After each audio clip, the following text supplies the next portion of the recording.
Red, White, and Royal Blue. Chapter 17. Firelight Confessions. The sitting room at Sandringham glowed softly with the golden light of the fireplace, shadows flickering across the walls like whispers of secrets long buried. The room smelled faintly of cedar and bergamot, the fire crackling gently beneath the steady ticking of an antique clock. Henry poured them both tea, his movements elegant and careful, as if pouring calm into porcelain cups. His hands were steady, but his eyes betrayed the quiet storm inside him. Alex curled up on the couch, one arm draped across the cushion, watching Henry with a tenderness he hadn't realized was visible on his face. This was the first time they were truly alone, without the looming presence of security or protocol, just two people, in a room, with hearts full of things left unsaid.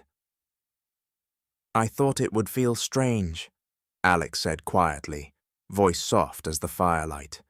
"Being here, but it doesn't." Henry looked up, surprised, his lips curving slightly. "Really?" Alex nodded slowly. "It feels right, like the rest of the world faded away, and only this remains, you and me." The silence that followed was not awkward, but deep and steady, the kind that exists when two people are safe enough to let silence speak for them. Henry stared into the flames for a long moment before asking, "Do you ever think about what it would be like if we didn't have to hide?" Alex's gaze didn't waver. "Every day, I think about waking up next to you and not having to pretend, about kissing you in public, about laughing at stupid jokes without whispering." Henry's throat moved as he swallowed hard. "Sometimes I wonder if I have the strength to change anything, but then I see you, and I think, maybe I do." The fire cracked louder this time, as if marking the moment. Alex reached across the couch without hesitation, his fingers wrapping around Henry's. "Then let's stop hiding," he said. "We'll figure it out, together, no matter how messy it gets." Henry looked down at their joined hands, then back up at Alex, something vulnerable and hopeful in his eyes. "Together," he echoed.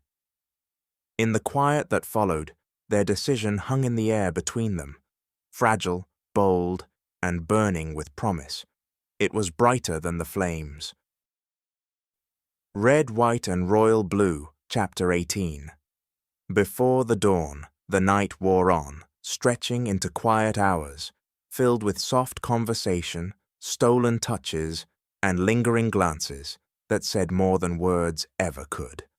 Outside, snow had begun to fall, blanketing the vast estate of Sandringham in a soft, glistening silence that seemed to muffle time itself.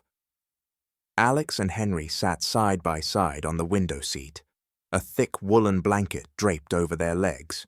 The fire behind them cast a golden halo around their silhouettes, flickering shadows dancing across the walls like ghosts of memories yet to come. The world outside was hushed and frozen, but inside, their hearts beat with life. Nervous, excited, fragile. "Tomorrow," Henry said, his voice low and a little rough with uncertainty. "Everything might change." Alex turned to look at him fully, studying the flicker of firelight in Henry's eyes. "Then let's not think about tomorrow tonight," he replied, reaching out to gently brush a lock of hair from Henry's forehead. Henry gave a small, almost wistful smile and nodded. "Just tonight, just us."